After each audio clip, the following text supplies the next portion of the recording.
Greetings, Paul Finch here. As promised, I'm going to read you a little extract from my new crime thriller, Never Seen Again. So, with no more ado, let's get stuck in. The main character is David Kelman, an investigative crime reporter who is pursuing a cold case, in actual fact, a kidnapping stroke murder from many years earlier. He's got a sniff there's still some action to be had in this one.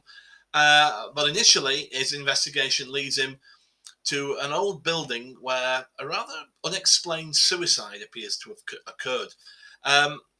Let's get on with it. The district wasn't appalling. Occasionally, David spied shadowy figures in darkened doorways or halfway down side alleys, motionless as they awaited customers, but there were normal folk around as well, going about their business. However, when he came in sight of the now derelict Summersby house, he couldn't miss it. It wasn't high-rise, but was still a hulking, monolithic structure made from dingy concrete, its windows covered with green-painted steel. It only seemed to be accessible along a narrow side passage. At the end of this, he had to kick his way through a corrugated metal fence. After that, lines of police tape hung limp over heaps of broken bricks and shattered masonry. Beyond this, a doorway previously crammed with bulging plastic bin liners had been cleared, said bin liners lugged out and thrown to one side. David listened, hearing nothing, before edging his way inside. It might be summer, but the pitch darkness was dank and chill. A stench of urine engulfed him. His feet kicked bottles and loose planks.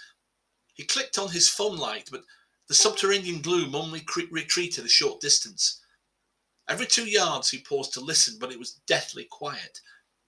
When he came to a T-junction, the passage on the left ran about 10 yards to the foot of a flight of concrete steps with a hint of daylight shimmering down. He ascended warily, reaching a switchback landing where a single burned spoon lay in one of the corners. Great place to spend your final days, Freddie. On the next floor there were windows, but again they'd been covered by steel hoardings, which allowed in minimal daylight. From here, passageways led off in 2 different directions. The one in front led to more stairs, but the one on the left travelled a significant distance, passing various battered open doorways. David waited again, listening.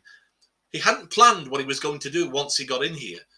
Probably go from one flat to the next looking for clues.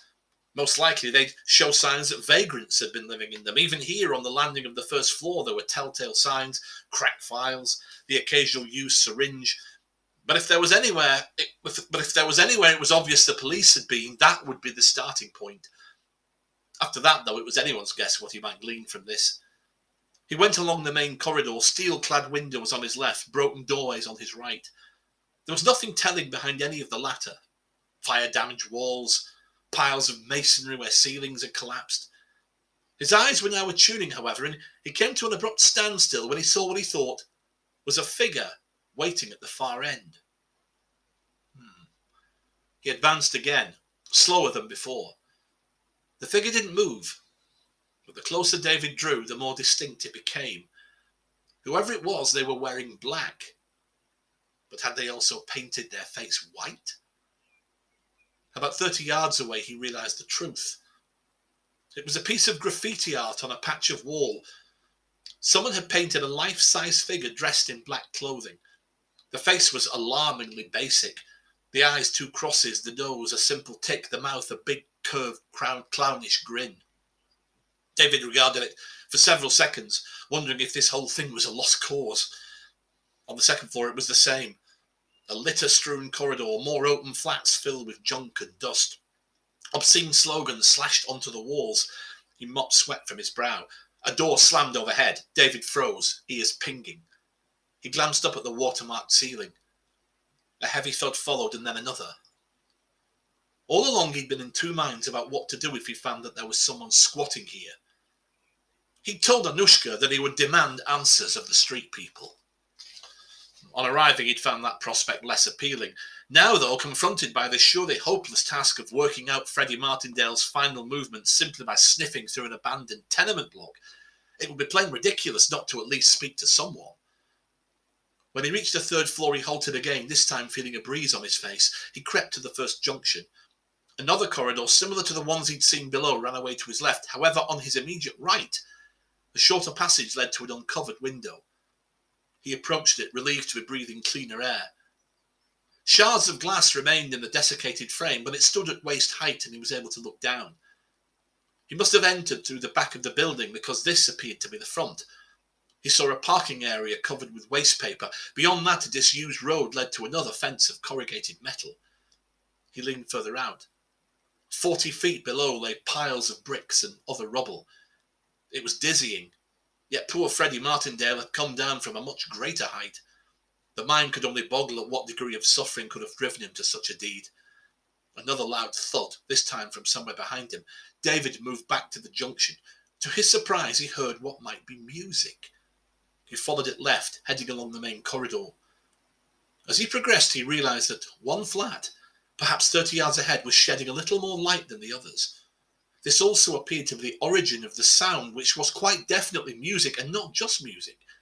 David heard the inane jabber of a radio DJ. With the door just in front of him, he paused. Taking a breath, he stuck his head around the jamb. It looked like an empty room. He ventured in. It was a shell, peeling walls, bare floorboards, but no rubbish strewed it, so some effort had been made to clean. Meanwhile, the music, not to mention a little more daylight, were emanating from a doorway on the right. David approached, halting in the entrance to a second room, though this one was smaller. If it hadn't been a bedroom before, it was being used for that now. There were 2 camp beds. One had an empty sleeping bag laid on top, the other a backpack alongside bits of clothing and toiletries. A battered radio sat in the corner, blaring away, but there was no one in there listening to it. David moved further in, scanning left and right. A recessed closet occupied one corner, its door jammed open an inch or so. On the other wall, the single window was covered by a torn bin liner. It rustled and fluttered in the breeze, admitting plenty of daylight. David tried to make sense of what he was seeing. Dossers, obviously, as Freddie Martindale had been, but given that one of the beds was being used as a kind of sideboard, maybe there was only one of them here now. Did that mean this had once been Freddie's room as well? David's eye was caught by something hanging from the doorframe, glimmering blue and white. He stepped towards it and saw the tail end of a strip of police tape. He felt a surge of excitement. This was it. This was where Freddie had been living. The police would have closed it off while investigating his death. A floorboard creaked. David tried to spin around, but it was too late. In the background, the closet stood wide open. In the foreground, a hooded figure filled his vision. He raised his arm, but was only partially able to block the wooden bat that came hurtling down. It bounced off his elbow, which itself was agony, before striking a glancing blow to his left temple. The next thing, the floor was spinning up towards him. And there you go. Hope you enjoyed that. If you want to know what happens, you know what to do. Thanks for your attention, folks. Bye for now.